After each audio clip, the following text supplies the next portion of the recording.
Part 8. In Auvergne. We were to leave Bagnères. Imagine my delight when I found we were to travel not by train, but in an open carriage. In this we were to drive through the mountains, the mysterious, snow-clad mountains, into Spain, where the Alhambra was, and oranges and Spanish nuts, and all sorts of delightful things.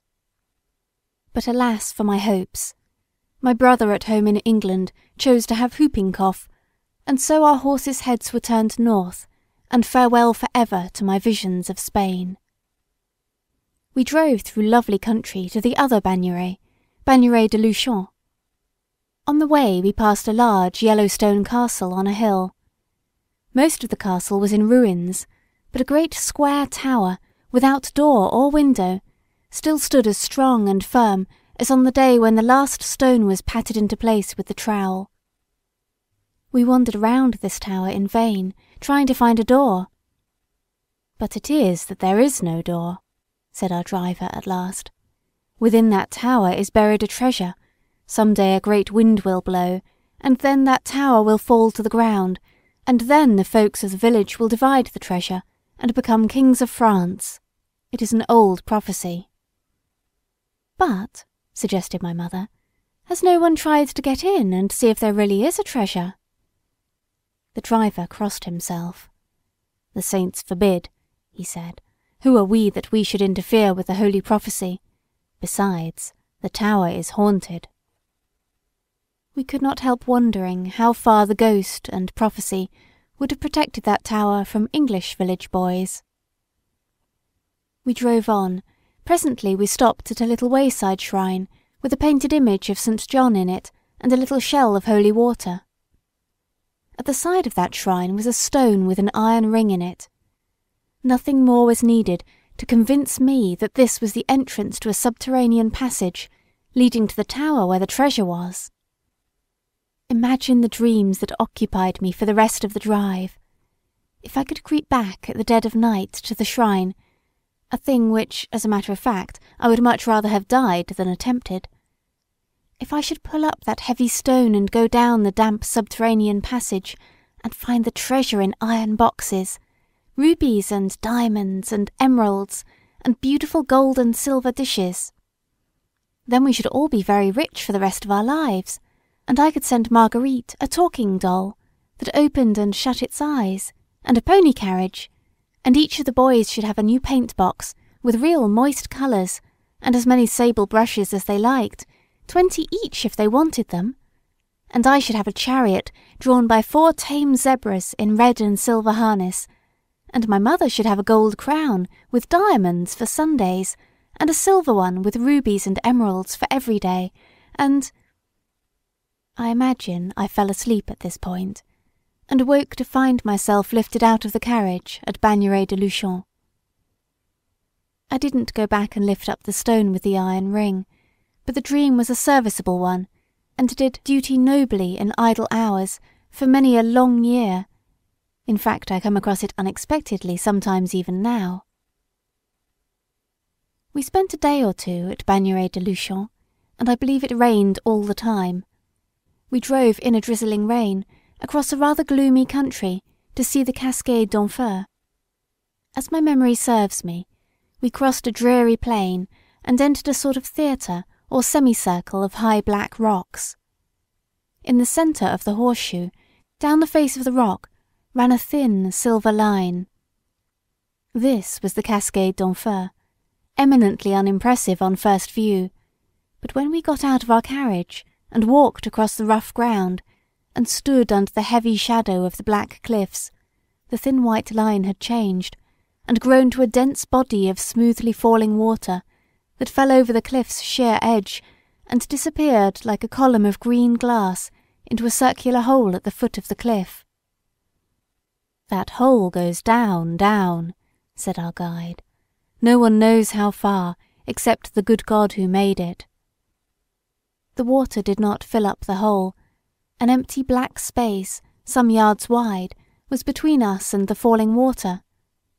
Our guide heaved a lump of rock over the edge. "You not hear it strike water," he said, and though we listened for some time, we did not hear it strike anything. That was the horror of it. We drove on the next day to St. Bertrand de Comminges, a little town on a hill with many steeples, whose bells answered each other with sweet jangling voices as we reached its gates in the peace of the evening. Most of this driving tour has faded from my mind, but I shall never forget the drive from Aurillac to Murat. We started late in the afternoon because my sisters wished to see the Auvergne mountains by moonlight. We had a large open carriage with a sort of rumble behind and a wide box seat in front. The driver, a blue-bloused ruffian of plausible manners, agreed to take us and our luggage to Murat for a certain price, which I have forgotten. All our luggage was packed upon his carriage. We too were packed in it, and we started. About 5 miles from the town, the driver halted and came to the door of the carriage. "Mesdames," he said, "a young relative of mine will join us here. He will sit on the box with me." My mother objected that as we were paying for the carriage, we had a right to refuse to allow his friend to enter it. "As you will, madame," he said calmly, "but if you refuse to accommodate my stepson, a young man of the most high distinction, I shall place you and your boxes in the middle of the road and leave you planted there." 3 English ladies and a little girl, alone in a strange country, 5 miles from any town. What could we do? My mother consented. A mile or 2 further on, 2 blue-bloused figures got up suddenly from their seat by the roadside. "My father and brother-in-law," said our driver. My mother saw that protest was vain, so these 2 were stowed in the rumble, and the carriage jolted on more heavily. We now began to be seriously frightened. I know I endured agonies of torture.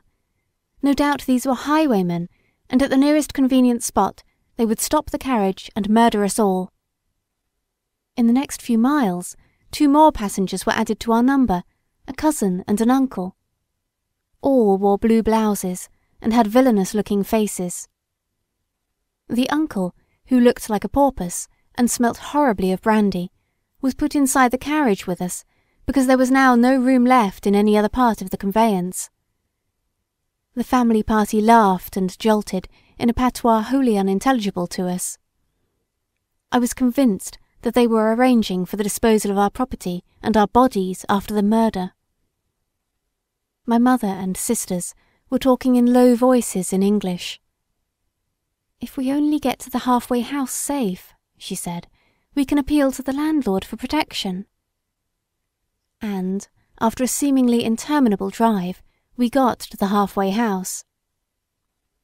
It was a low, roughly built, dirty auberge, with an uneven earthen floor, the ceilings, benches and tables black with age, just the place where travellers are always murdered in Christmas stories.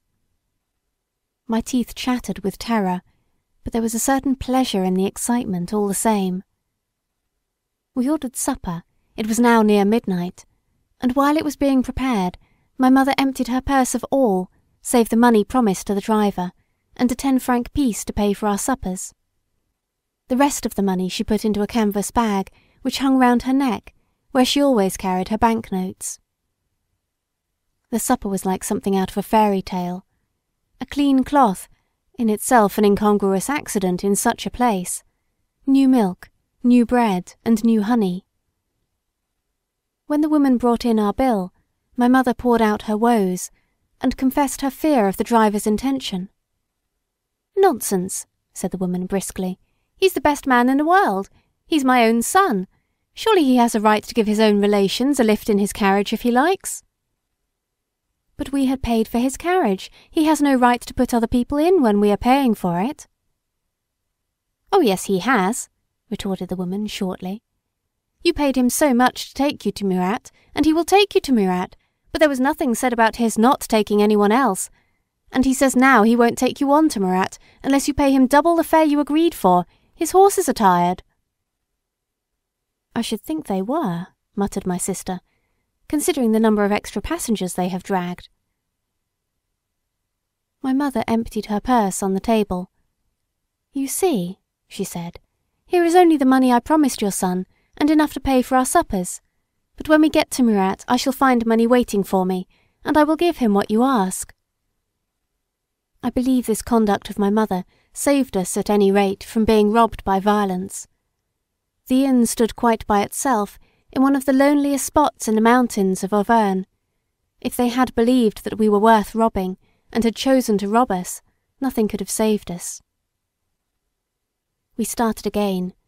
My mother now began to make light of the adventure, and my terror subsided sufficiently for me to be able to note the terrible grandeur of the scenery we passed through.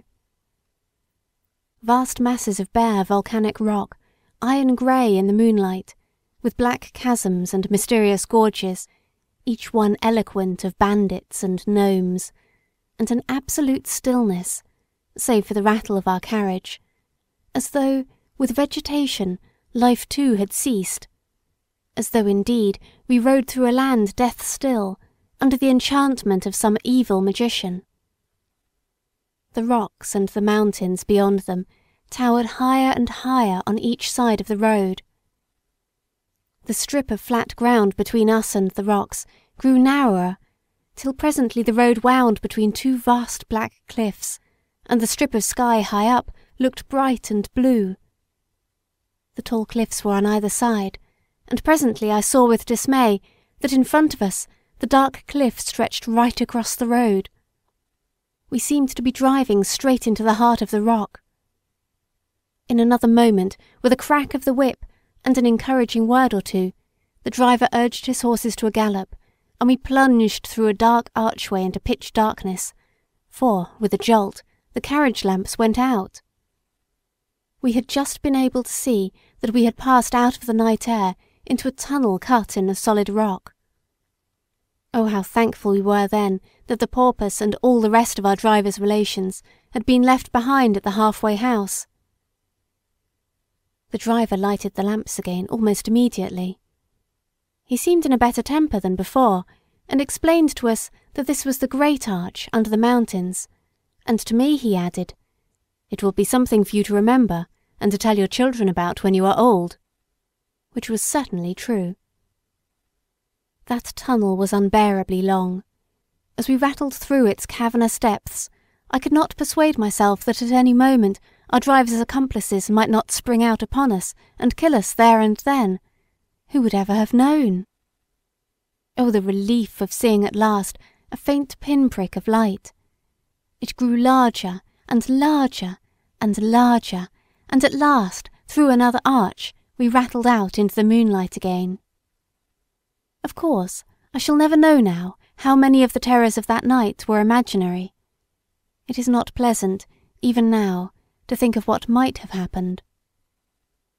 At last we reached our journey's end, a miserable, filthy inn, and with a thankful heart saw the last of our blue-bloused driver. The landlady objected very strongly to letting us in, and we objected still more strongly to the accommodation which she at last consented to offer us. The sheets were grey with dirt, and the pillows grimed with the long succession of heads that had lain on them. A fire was the only good thing that we got at Murat. To go to bed was impossible. We sat round the fire, waiting for daylight and the first morning train. My mother took me on her knee. I grew warm and very comfortable, and forgot all my troubles. "Ah," I said, with sleepy satisfaction, "this is very nice. It's just like home." The contrast between my words and that filthy, squalid inn must have been irresistibly comic, for my mother and sisters laughed till I thought they would never stop. My innocent remark, and some bread and milk, the only things clean enough to touch, cheered us all up wonderfully, and in another 24 hours my mother and sisters were all saying to each other that perhaps, after all, there had been nothing to be frightened about. But all the same, I don't think any of that party would ever have cared to face another night drive through the mountains of Auvergne. End of Part 8. Part 9. La Haye. After our experience in Auvergne, the rest of our travel was so flat as to have faded almost entirely from my memory. As soon as we reached England, I was sent to a school of which I shall have more to say presently. There were only 20 girls. Mrs. MacBean was one of the best and kindest women who ever lived, a devoted Christian, with a heart large enough to take in all her girls. If I could have been happy at any school, I should have been happy there. And I was not actively unhappy, for I lived on my mother's promise that in July I should go back to her again. Where she was, I didn't know, but I knew she was looking for a pretty home for us all. I used to write letters to her addressed to St. Martin's-le-Grand, which I think I believed to be in Paris. At last the news came that she had decided to live at Dinan in Brittany, and that in 2 short days I was to go by boat and join her. 1 day passed. The next day at dinner I was hugging myself on the thought of the morrow. "Tomorrow," I said to the girl next to me, "I shall be going to my mother in France." "Oh no, dear," said the governess at the foot of the table. "Miss MacBean says you're not going till Wednesday." With a crash, my card castle came tumbling about my ears. Wednesday might as well have been next year, it seemed so far off. I burst into passionate weeping just as the servant placed a large plate of steaming blackcurrant pudding before me. I saw through my tears how vexed Miss MacBean looked. She hadn't meant to break the news to me in this way. "Come, Daisy," she said after a while. "Don't cry, dear. Have some blackcurrant pudding, nice blackcurrant pudding." "I don't want any blackcurrant pudding," I cried. "I hate it. I never want any pudding again." And with that I rushed from the room, and from that day to this I have never been able to tolerate blackcurrant pudding. Everyone was very kind to me, but there was not anyone there who could at all understand the agony that delay cost me. I didn't care to eat. I didn't care to sleep or play or read. When my mother met me at Saint-Malo on the following Thursday, her first words were, "Why, how pale and ill the child looks." My sister suggested that it was the steamboat, but I don't believe it was. I believe it was the awful shock that came to me over the blackcurrant pudding. A long drive on a diligence, by miles and miles of straight white road, the fatigue of the journey forgotten in the consciousness that I was going home, not to a hotel, not to a boarding house, but home. The small material objects that surround one's daily life have always influenced me deeply. Even as a child, I found that in a familiar entourage one could be contented, if not happy. But hotels and boarding houses and lodgings have always bored me to extinction. Of course, as a matter of theory, one ought to carry one's intellectual atmosphere with one and be independent of surroundings.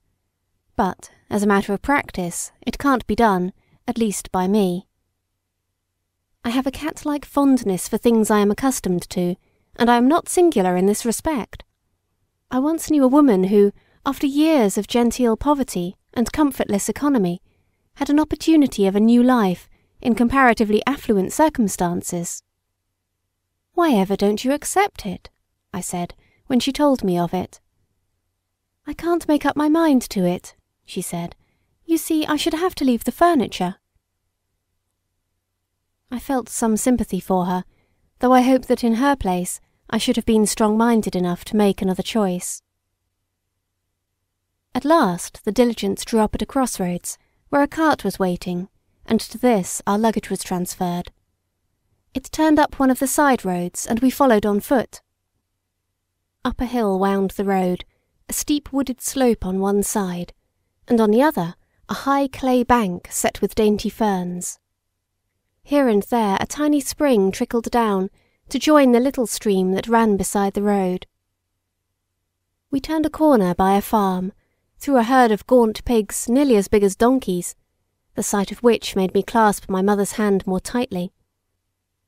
Each pig had a bar of wood suspended from his neck by a string, so that if he tried to stray through the hedge, the bar would catch and hold him back. All the pigs tried to walk over this bar as it hung against their forelegs. They never succeeded, but the action gave them all the air of high-stepping carriage horses. Then we walked a little further along the white road, and the cart turned in at a wooden gate.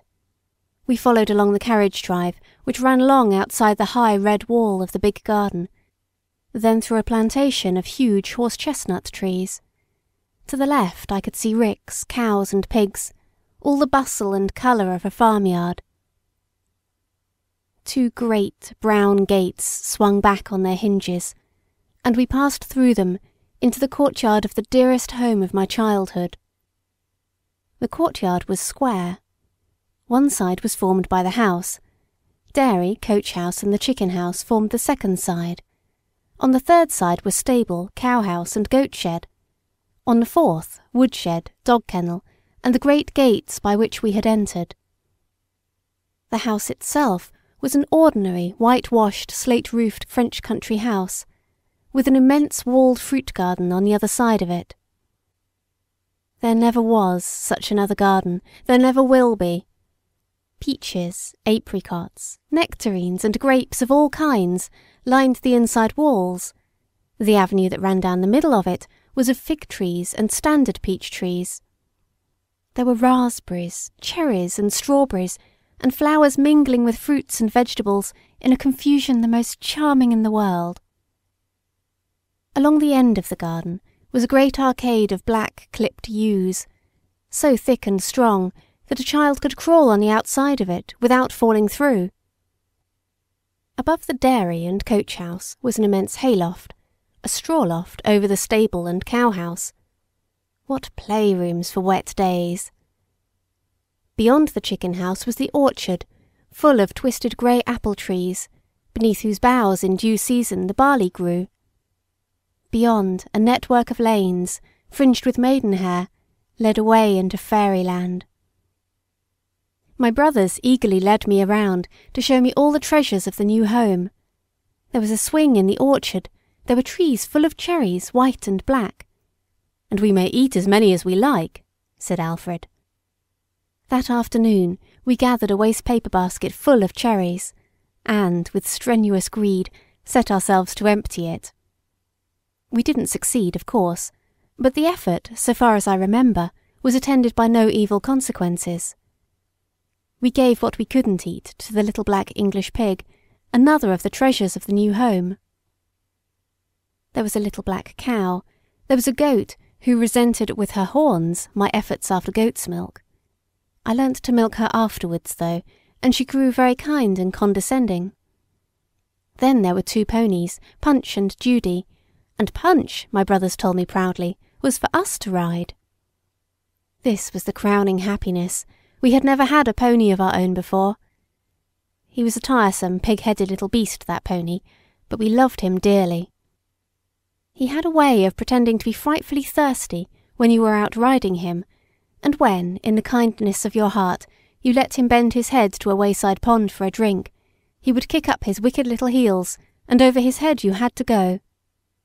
If he could rub you off against a tree as you rode across the fields, he would do it with all the pleasure in life. He was rather good at jumping, and he and I had some pleasant cross-country expeditions. But if anything in the nature of the obstacle you put him at happened to strike his fancy disagreeably, he had a clever way of stopping short at the last moment, when of course you went over his head. He threw me 3 times in this way one morning, but after that I was up to him. End of Part 9. Part 10. Pirates and Explorers. That summer was an ideally happy one. My mother, with a wisdom for which I shall thank her all my days, allowed us to run wild. We were expected to appear at meals with some approach to punctuality, and with hands and faces moderately clean. Sometimes when visitors were expected, we were seized and scrubbed and clothed, and made to look something like the good little children we were not. Then my brothers fidgeted awkwardly on their chairs, and tried to conceal their hands and feet, while I nibbled a biscuit or cake in an agony of shyness, not quite unrelieved by a sneaking appreciation of my fine dress, an appreciation for which my brothers would never have forgiven me had I been foolish enough to show it. But, as a rule, we were left to go our own way, and a very happy way it was. I don't mean that we were neglected, My eldest sister was always a refuge on wet days, when a fairy story seemed to be the best thing to be had. In the midst of all the parties, picnics and gaieties in which our elders were plunged, my other sister found time to read aloud to us, and to receive such confidences as we deemed it wise to make concerning our plans and plays. We had gauged the possibilities of the lofts correctly. With trusses of hay or straw, a magnificent fort could be made. I usually held the fort when the boys had built it, and the weakness of the garrison was lessened by the introduction of the 2 dogs, who defended it with me nobly, understanding perfectly the parts they had to play. We got the black pig up once, but that was a failure. When there was no time to organise a play, when it was not worth while to begin anything, because dinner or breakfast would be ready in a few minutes, it was a constant delight to scale the wall behind the stable, and watch the great wooden wheel slowly dragged round the circular stone trough where the apples for cider lay. The old, blind, white horse harnessed to the wheel went sleepily round and round. You could hear the crunch, crunch of the apples as the great wooden wheel went over them, and smell the sweet scent of the crushed fruit as you sat swinging your legs on the wall among the yellow stonecrop and sulphur-coloured snapdragon. Or, if you had the time to spare, what rapture to balance yourself on the edge of the stone trough and walk round it just behind the big wheel, knowing that if you slipped, you might fall on a muddy track outside, but that you were much more likely to fall into the trough itself, in which case your pinafore and stockings, we wore white stockings then, would be richly stained with apple juice to the colour of red rust. If the farmer were in a good temper, he would sometimes take you in to see the apples put in the press. You had to climb up by rough steps cut in the beams, if the press was nearly full. At the top, on a little platform, stood the farmer, drawing up the crushed apples from below by bucketsful, and spreading them on their bed of clean straw with a wooden shovel. A layer of straw and a layer of apples, and when the press was full, the big beams screwed down, we hastened below to see the russet juice run out from its stone channel into the great vats. Though the farm adjoined our house, it was not our property, but as far as we children were concerned, it was just as good as ours, for the farmer allowed us the same privileges that he accorded to his own children. That is to say, if the farmer were in a good temper, we might watch any of the farming operations. If he were not, his own children had to keep out of the way, and so had we. There was a delightful pond in the field where the farm horses went to drink. It had a trampled muddy shore on one side, and on the other a high bank of yellow clay. We made a raft, of course, out of an old door and 2 barrels, and successfully sailed across to the yellow cliffs. "How nice it would be," I said, "if there were a cave in these cliffs. We could have no end of a good time, and be pirates and things." "You don't suppose," said Alfred scornfully, "that a pirate chief would wait to find a cave if he wanted one? He would make one, of course. I shall make one." "I don't believe you can," said Harry and I in a breath. "All right," said my brother, "you'll see." Next morning, when Harry and I went out to the field, there was Alfred, ankle-deep in water, shovelling out clay from the bank. "What a big hole you've made," said I. "I believe I could get into it if I curled up very much." "Ah," said my brother grimly, "you thought I couldn't do it." "Do you mean to say you aren't going to let us go shares?" said Harry, reading his brother's tone instantly. "Not a share," said Alfred firmly. "This is going to be my cave, and if I find anyone in it without my leave, I'll throw him to the alligators." "There aren't any alligators," said Harry. "There are only ducks." And indeed there were several swimming about the yellow waters of the pond. "All right," said Alfred cheerfully, sending a large spadeful of clay splashing into the pond. "I'll throw you to the ducks then. I dare say they'll do just as well." Alfred worked with what seemed to us superhuman vigour, and before evening there really was a hole in the clay bank big enough for him to get into, if, as I said, he curled himself up very much. "He'll be tired of it tomorrow," said Harry to me privately, reasoning from his former experience of his brother, "and then he'll let us have it." but the next day we found that the roof of the cave had fallen in.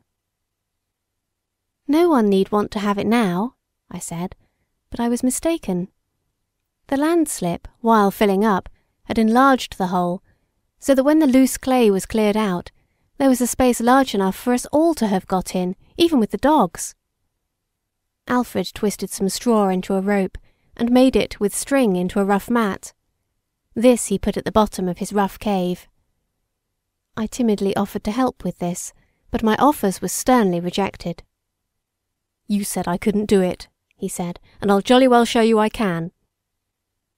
Harry came to me a little later when I was feeding my rabbits. "He's got it all so nice," he said. "He's roofed it over with a hurdle, and he's put a bit of old tarpaulin over it, and he's fastening it down with big stones like the people in the Swiss Family Robinson. I wish he'd let us share in it." "Look here," I said. "Let's walk into town and get him a present. Then he'll see we're sorry we said he couldn't do it." In the broiling sun we walked the 5 miles into the town and back, returning with a large green sugar stick wrapped in coloured paper, which had taken all our halfpence to buy. With this we approached the pond. Alfred was sitting in his cave with the raft moored at his feet. I waved the sugar stick in the air. "Look here, Alfred," I said. "Here's a sucre de pomme for you. We've been all the way to Dinan to get it, and we're sorry we said you couldn't." "You little duffers," he cried. "I don't want your sucre de pomme. I only wanted you to say you were sorry. You needn't have walked 5 miles in a broiling sun to do that. You'd like to come over, wouldn't you?" he added, unmooring the raft. "We really didn't mean to vex you," I said, as he came across.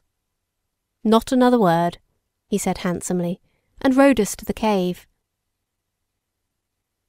It was a very soft cave, and we had no means of breaking the sucre de pomme, so we took it in turns to suck it.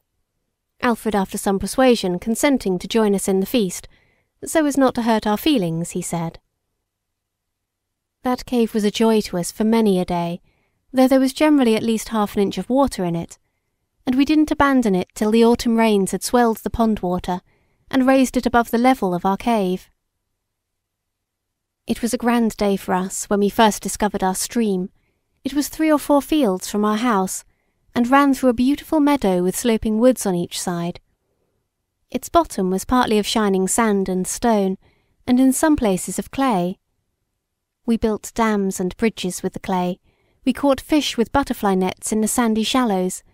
We called it the Nile and pretended there were crocodiles in it, and that the rocks among the woods were temples and pyramids. One day, Alfred proposed that we should try and find the source of it. "We shall have to travel through a very wild country," he said. "Explorers always do, and we shall want a good lot of provisions, for I don't suppose we shall get back before dinner time. So you kids had better sneak as much bread and butter as you can at breakfast, and I'll sneak what I can out of the larder, and we'll start directly after breakfast tomorrow." We secured a goodly stock of provisions in an old nose-bag which we found in the stables, but it was so heavy that we were glad to hide it under the second hedge that we passed, and go on with only what we could carry in our pockets. We struck the river at the usual point. "I think we ought to wade up," said Alfred. "There are no crocodiles in this part of the river, but the lions and tigers on the banks are something awful." So we waded upstream, which is tiring work, let me tell you. "I don't see a single lion," I said presently, "but I'm sure I saw a crocodile just now under that bank." So we got out and walked by the stream's edge, on the fine, short, sun-warmed turf. But presently we came to the end of the field. The stream ran through a wood, and we had to take to wading again, but the water was much shallower, and it was easy. We ate some of our provisions sitting upon a large, flat, moss-covered stone in the middle of the stream. Then we went on again. Harry began to get rather tired. "We shall never find the source of the stream," he said. "I shouldn't wonder if it's thousands of miles away, somewhere up by Paris, I dare say. I vote we turn back." But his suggestion was howled down by the exploring party, and we went on. Through a meadow where the flax was drying in stocks, then through another wood we followed the stream, and then, with a thrill of delight, we saw that the water ran from a little brick tunnel, the mouth of which was draped in a green veil of maidenhair. I suppose it was about 4 feet high. "You'll turn back now," said Harry triumphantly. For an answer, Alfred stooped and plunged into the darkness of the little tunnel. I followed, and Harry brought up the rear. It was back-breaking work, but the floor was smooth. If we had had to pick our way, we could never have done it, for Alfred had only a few matches, and lighted one very occasionally. At last we found ourselves again in the dazzling sunlight, and behold, our stream was meandering through a wonderful swamp full of grasses and curious flowers, whose like I have never seen elsewhere. Our stream got narrower and narrower, but we followed it faithfully, and at last, crashing through a hedge, found ourselves in a roadway. Opposite us, in the high bank, was a little stone basin, into which water trickled from above. From this basin, a narrow stream of water, not more than a foot wide, ran across the road and under the hedge. This was the source of our stream, this, a wayside well we had passed 1,000 times. We finished our provisions, and knowing now where we were, went home by road. The swamp had coated us with black mud, almost from head to foot, and in this condition we marched gaily into the garden, where my mother was entertaining a company of rather smart friends at afternoon tea. The sequel was bed. End of Part 10. Part 11. The happy memories of that golden time crowd thickly upon me. I see again the dewy freshness as of an enchanted world that greeted us when we stole down, carrying our shoes in our hands long before the rest of the household was astir. I smell the scents of dead leaves and wood smoke, and it brings back to me the bonfires on autumn evenings when we used to play at Red Indians and sit round the fire telling stories, and when that palled, dig out from the grey and red ashes the potatoes we had put there to roast, and eat the half-cooked, blackened, smoke-flavoured dainties with keenest appreciation. The rare days when we went to Dinard and paddled in the shallow waters of the bay between blue sky and gold sand, picking limpets from the rocks and wishing for wooden spades, which Dinard then, at least, did not produce. A part of the infinite charm of those days lies in the fact that we were never bored, and children are bored much more often and much more deeply than their elders suppose. I remember an occasion when some well-meaning friends persuaded my mother that my education was being neglected. I was sent to a select French school, Mademoiselle Fauchet's, in Divan, but owing to some misunderstanding, I arrived 5 days before the other girls. Mademoiselle Fauchet kindly consented to overlook the mistake and keep me till the other girls arrived. I had a paint-box, which pleased me for the first day, but the boredom of the other 4 days is branded on my memory in grey letters. Mademoiselle Fauchet was busy in visiting her friends and receiving them. She took me out for a serious walk every day. We walked for an hour, and then Mademoiselle Fauchet returned to her visiting, and I to the bare schoolroom. I had brought few books with me, and these I devoured in an hour or two.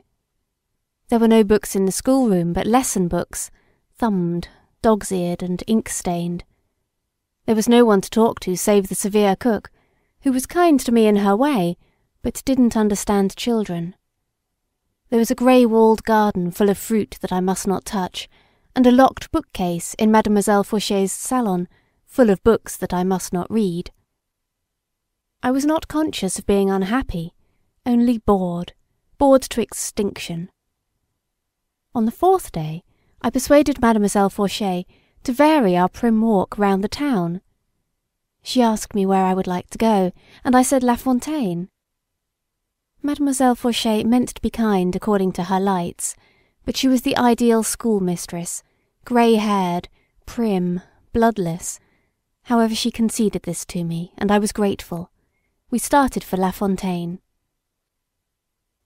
La Fontaine is one of the show places of Divan, as it has a natural fountain of mineral water. There is a casino where balls and fêtes and merrymakings are held, where bands play and little coloured lamps glimmer in the trees. All this awakened no associations, stirred nothing in me, for I had never been to a fete at La Fontaine. But below the platform on which the casino was built ran a stream, our Nile, on its way to join the river. The sight of it was too much for me. I remembered our happy exploring parties, the muddy dams we had built across it.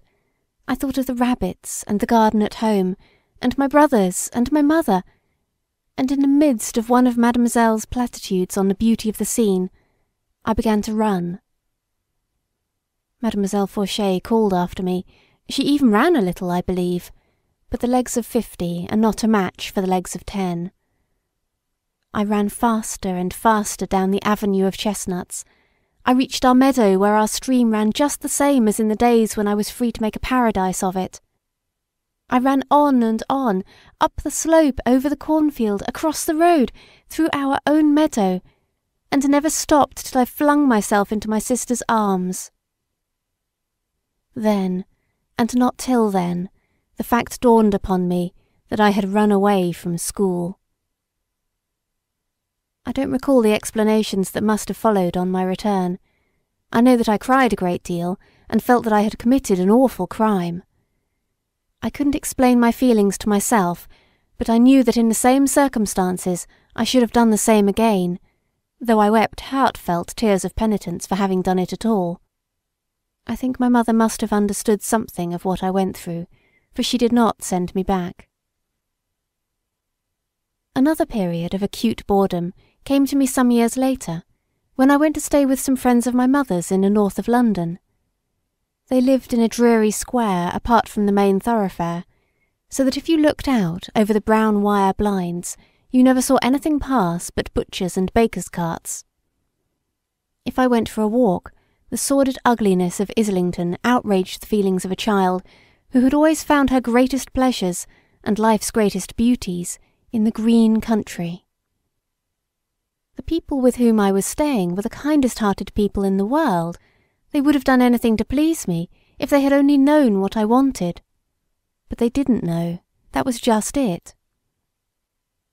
The dining room was mahogany and leather, with 2 books in it, the Bible and Family Prayers. They stood on the sideboard, flanked on one side by a terracotta water bottle, oozing sad tears all day into a terracotta saucer, and on the other by a tea-caddy. Upstairs in the drawing-room, which was only used on Sundays, were a few illustrated gift books, albums, and types of beauty, arranged on a polished, oval, walnut centre table. The piano was kept locked.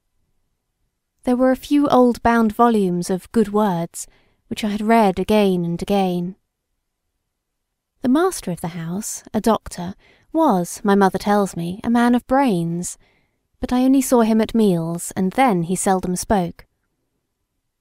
The lady of the house had a heart full of kindness, and a mind full of court circular. She talked of nothing else.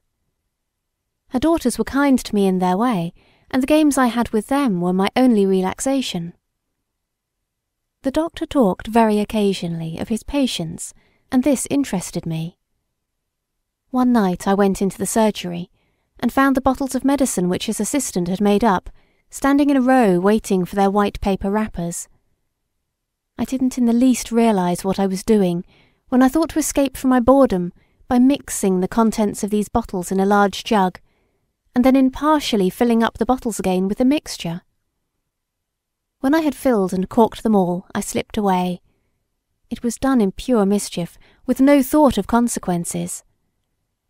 But when I woke that night in bed, and suddenly remembered that I had heard that medicines that were given for some complaints were bad for others and absolutely harmful, my heart stood still. Suppose some poor sick person died, whom doctor would have cured, because I had mixed his medicine with something else. I fully resolved to own up the next morning, but the next morning I reflected that perhaps some of the people that had taken my mixture might die of it, and then I should be hanged for murder. It seemed to me wiser to wait and see what happened. If anyone did die, and doctor were accused of poisoning his patients, I would come forward in a court of justice, as people did in the books, and own that I, and I alone, had been to blame, making my confession among the sympathetic tears of usher and jury, the judge himself not remaining dry-eyed. This scene so much appealed to me that I almost forgot that before it could be enacted, somebody would have to die of my mixture. When I remembered this, I wept in secret. When I thought of the scene in which I should nobly own my guilt, I secretly exulted. I was not bored now. Whatever else might be the effect of my mixtures, they had certainly cured my boredom. Day after day passed by in spasms of alternate remorse and daydreaming. Every day I expected Doctor to announce at dinner that some of his patients had breathed their last in inexplicable circumstances. But he never said anything of the kind, and when a week had passed, I was convinced that so good a doctor never gave anybody any medicine that could do them any harm in any condition, and that one of his medicines was as good for any complaint as any others. Whether this was so, or whether someone had been a witness of my act in the surgery and had remade the mixtures, I shall never know. But in the reaction following my anxiety, boredom settled down upon me more heavily than ever. I wrote a frantic letter to my mother, begging her to take me away, for I was so miserable I wished I was dead. Not having any stamps, I gave this letter to Mrs. to post. I don't suppose she thought she was doing any harm when she opened and read it, and I hope she was gratified by its contents. She added a note to my mother, begging her to accede to my request and to take me away at once. It was years before I forgave her for reading that letter, and to this day I am afraid she has never forgiven me for writing it. My mother was at Penshurst at the time. I was sent down to her in deep disgrace, and my mother received me with gentle reproaches that cut me to the heart. My sister was exceedingly angry with me, perhaps with some cause, and pointed out to me how ungrateful it was to repay Mrs. by writing such a letter. I defended myself stoutly. I wrote it for Mamma and not for her. And though I was sorry for having hurt the feelings of one I knew had tried to be kind to me, yet I fear the verdict of my unregenerate heart was, serve her right. I felt that I was being unjustly blamed, and though I was sorry, I would not say so. And the next morning I wandered up through Penshurst churchyard and through a little wicket gate into the park, where the splendour of a blaze of buttercups burst upon me. The may trees were silver white, the skylarks singing overhead. I sat down under a white may tree. The spirit of spring breathed softly round me, and when I got up to go back, I was in love and charity with all men and all women, except Mrs. "I'm sorry if I have been naughty," I said to my sister. "I didn't mean to be, but—" "That will do," she said, skilfully stopping my confidences. "Now I do hope you are going to try and be a good girl, and to not make dear Mamma unhappy." "I will be good," I said. "Oh, I will indeed." And as long as I stayed among the golden buttercups and silver may bushes, I believe I was moderately good. End of Part 11. Part 12. When I began to write of the recollections of my childhood, I thought that all of those days which I remember could well be told in these 12 chapters. But the remembrances of that long ago time crowded thickly on me, and I wandered in the pleasant fields of memory, where time ceases to be. So my 12th chapter is reached, and finds me still only 10 years old, and finds me, moreover, with not 1/10 of the events of those 10 years recorded. If only one's memory were as good for the events of yesterday, of last week, of last year. I have left myself no space to tell you of my adventures in Germany and France during the War of 1870, of my English school days, of much that is not ever to be forgotten by me. Since I must needs choose one out of many remembrances, I choose my Kentish home, dearer to me than all. After many wanderings, my mother took a house at Halstead. The Hall it was called, but the house itself did not lend itself to the pretensions of its name. A long, low, red brick house that might have been commonplace but for the roses and ivy that clung to the front of it, and the rich, heavy jasmine that covered the side. There was a smooth lawn with chestnut trees round it, and a big garden, where flowers and fruit and vegetables grew together, as they should, without jealousy or class distinction. There were never such peonies as grew among our currant bushes, nor such apricots as hung among the leaves on the sunny south wall. From a laburnum tree in the corner of the lawn we children slung an improvised hammock, and there I used to read and dream, and watch the swaying green gold of leaf and blossom. Our garden ran round 3 sides of a big pond. Perhaps it was true that the pond did not make the house more healthy. It certainly made it more interesting. Besides the raft, which was but a dull thing when the boys were away at school, there were nooks among the laburnums and lilacs that grew thickly round the pond, nooks where one could hide with one's favourite books, and be secure from the insistent and irritating demands so often made on one's time by one's elders. For grown-up people never thought of spoiling their clothes by penetrating the shrubbery. Here, on many a sunny day, have I lounged away the morning, stifling conscience with Mrs. Ewing's tales, and refusing to remember the tangle of untidiness in which I had left my room involved. For I had a little room of my own, a little room, with a long low window and a window ledge, where bright plants in pots, encouraged by the western sun, withstood the intermittence of my attentions, and blossomed profusely. My bookcase stood by this window, an old mahogany bookcase with a deep top drawer that let down to form a writing table. Here I used to sit and write, verse, always verse, and dream of the days when I should be a great poet, like Shakespeare or Christina Rossetti. Ah me, that day is long in coming, but I never doubted then that it would come. Here I wrote and dreamed, and never showed my verses or told my dreams for many a long month. But when I was 15, I ventured to show some verses to my mother. She showed them to Mr. Japp, then editor of Good Words and the Sunday Magazine, and never shall I forget the rapture of delight and of gratitude with which I received the news that my verses had been accepted. By and by they were printed, and I got a cheque for £1, a whole guinea, think of it. Now the day when I should be a poet seemed almost at hand, had I not had a poem printed. Besides the desk and the well-oiled key, that formed so excellent a defence against the boys, for what young poet could ever set down a line with the possibility of even the best-loved brothers looking over her shoulder? My little room had another feature, by terms a terror and a charm. A little trapdoor in the ceiling led to that mysterious and delightful region between the roof and the beams, a dark passage leading all round the house, and leading to, oh deep and abiding joy, to a little door that opened on the roof itself. This, until the higher powers discovered it, was a safer haven than even the shrubbery.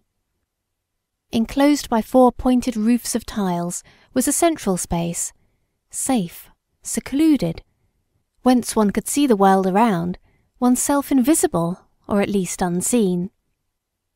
Another trapdoor, from the linen closet by the boys' bedroom, afforded them an equal access to this same paradise.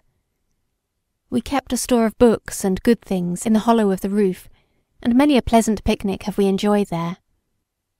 Happy, vanished days, when to be on the roof and to eat tinned pineapple in secret constituted happiness.